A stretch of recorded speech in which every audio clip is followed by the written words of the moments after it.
Stories from Tagore by Rabindranath Tagore. The Postmaster. The postmaster first took up his duties in the village of Ulapur. Though the village was a small one, there was an indigo factory nearby, and the proprietor, an Englishman, had managed to get a post office established. Our postmaster belonged to Calcutta. He felt like a fish out of water in this remote village. His office and living room were in a dark thatched shed not far from a green slimy pond surrounded on all sides by a dense growth. The men employed in the indigo factory had no leisure. Moreover, they were hardly desirable companions for decent folk. Nor is a Calcutta boy an adept in the art of associating with others. Among strangers, he appeared either proud or ill at ease. At any rate, the postmaster had but little company, nor had he much to do. At times he tried his hand at writing a verse or two. That the movement of the leaves and the clouds of the sky were enough to fill his life with joy. Such were the sentiments to which he sought to give expression. But God knows that the poor fellow would have felt it as the gift of a new life if some genie of the Arabian Nights had in one night swept away the trees, leaves and all, and replaced them with a macadamized road, hiding the clouds from view with rows of tall houses. The postmaster's salary was small. He had to cook his own meals, which he used to share with Ratan, an orphan girl of the village who did odd jobs for him. When in the evening the smoke began to curl up from the village cowsheds, and the cicalas chirped in every bush, when the mendicants of the Baul sect sang their shrill songs in the daily meeting place, when any poet who had attempted to watch the movement of the leaves in the dense bamboo thickets would have felt a ghostly shiver run down his back, the postmaster would light his little lamp and call out, "Ratan." Ratan would sit outside waiting for this call and, instead of coming in at once, would reply, "Did you call me, sir?" "What are you doing?" the postmaster would ask. "I must be going to light the kitchen fire," would be the answer. And the postmaster would say, "Oh, let the kitchen fire be for a while. Light me my pipe first." At last Ratan would enter, with puffed out cheeks, vigorously blowing into a flame a live coal to light the tobacco. This would give the postmaster an opportunity of conversing. "Well, Ratan," perhaps he would begin, "do you remember anything of your mother?" That was a fertile subject. Ratan partly remembered and partly didn't. Her father had been fonder of her than her mother. Him she recollected more vividly. He used to come home in the evening after his work, and one or two evenings stood out more clearly than others, like pictures in her memory. Ratan would sit on the floor near the postmaster's feet as memories crowded in upon her. She called to mind a little brother that she had, and how on some bygone cloudy day she had played at fishing with him on the edge of the pond with a twig for a make-believe fishing rod. Such little incidents would drive out greater events from her mind. Thus, as they talked, it would often get very late, and the postmaster would feel too lazy to do any cooking at all. Ratan would then hastily light the fire and toast some unleavened bread, which, with the cold remnants of the morning meal, was enough for their supper. On some evenings, seated at his desk in the corner of the big empty shed, the postmaster too would call up his memories of his own home, of his mother and his sister, of those for whom in his exile his heart was sad, memories which were always haunting him but which he could not talk about with the men of the factory, though he found himself naturally recalling them aloud in the presence of the simple little girl. And so it came about that the girl would allude to his people as mother, brother, and sister, as if she had known them all her life. In fact, she had a complete picture of each one of them painted in her little heart. One noon, during a break in the rains, there was a cool, soft breeze blowing. The smell of the damp grass and leaves in the hot sun felt like the warm breathing of the tired earth on one's body. A persistent bird went on all the afternoon repeating the burden of its one complaint in nature's audience chamber. The postmaster had nothing to do. The shimmer of the freshly washed leaves and the banked-up remnants of the retreating rain clouds were sight to see, and the postmaster was watching them and thinking to himself, "Oh, if only some kindred soul were near, just one loving human being whom I could hold near my heart." This was exactly, he went on to think, what that bird was trying to say, and it was the same feeling which the murmuring leaves were striving to express. But no one knows, or would believe, that such an idea might also take possession of an ill-paid village postmaster in the deep, silent, midday interval of his work. The postmaster sighed and called out Ratan. Ratan was then sprawling beneath the guava tree, busily engaged in eating unripe guavas. At the voice of her master, she ran up breathlessly, saying, "Were you calling me, Dada?" "I was thinking," said the postmaster, "of teaching you to read." And then, for the rest of the afternoon, he taught her the alphabet. Thus, in a very short time, Ratan had got as far as the double consonants. It seemed as though the showers of the season would never end. Canals, ditches, and hollows were all overflowing with water. Day and night, the patter of rain was heard, and the croaking of frogs.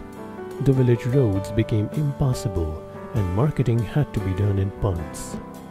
One heavily clouded morning, the postmaster's little pupil had been long waiting outside the door for her call, but, not hearing it as usual, she took up her dog-eared book and slowly entered the room. She found her master stretched out on his bed, and, thinking that he was resting, she was about to retire on tiptoe when she suddenly heard her name, "Ratan." She turned at once and asked, "Were you sleeping, Dada?" The postmaster, in a plaintive voice, said, "I am not well. Feel my head. Is it very hot?"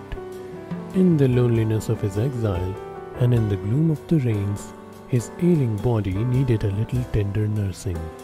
He longed to remember the touch on the forehead of soft hands with tinkling bracelets, to imagine the presence of loving womanhood, the nearness of mother and sister. And the exile was not disappointed. Ratan ceased to be a little girl.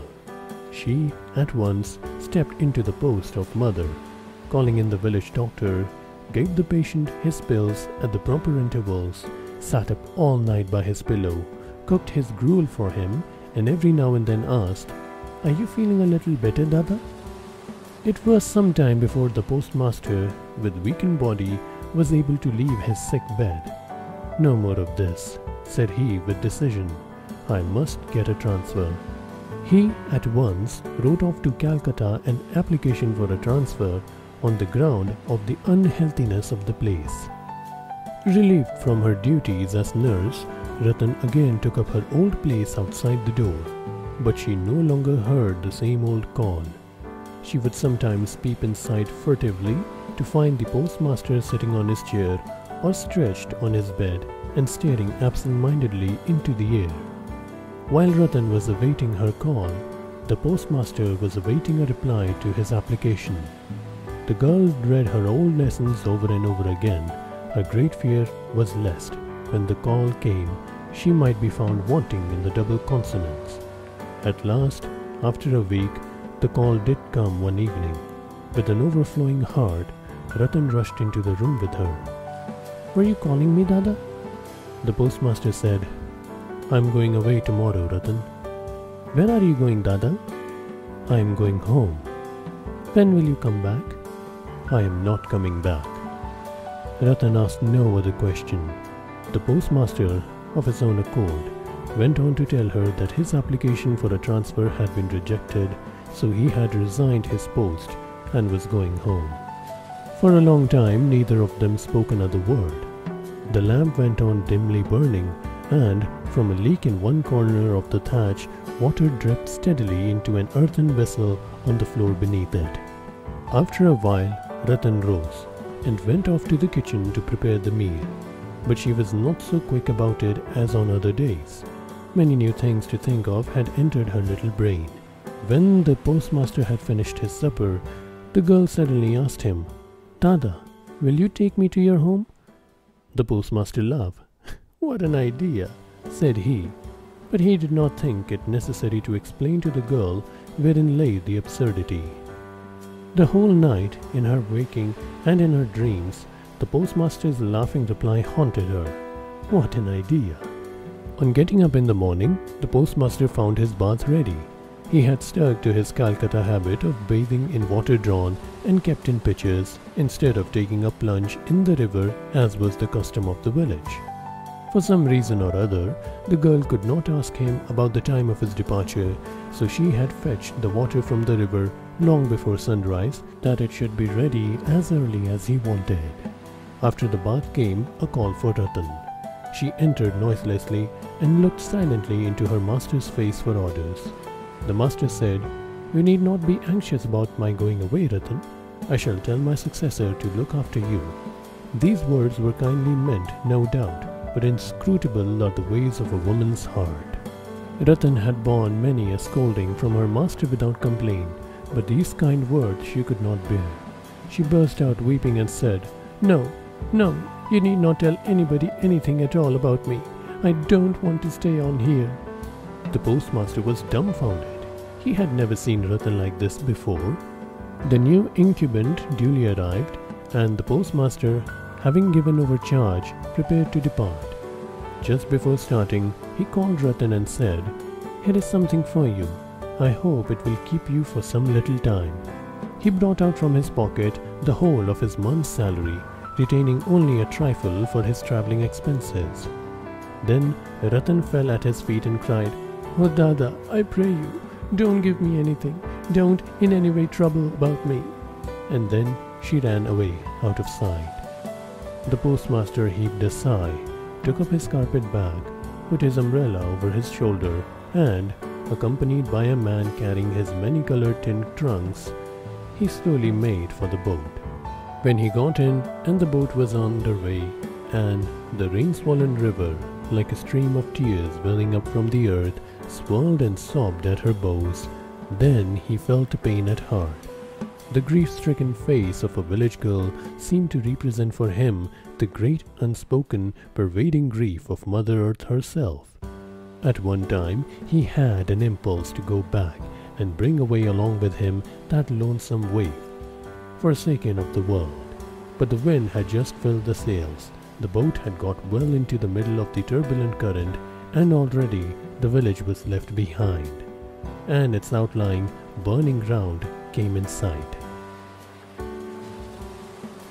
So the traveller, born on the breast of the swift-flowing river, consoled himself with philosophical reflections on the numberless meetings and partings going on in the world, on death, the great parting, from which none returns.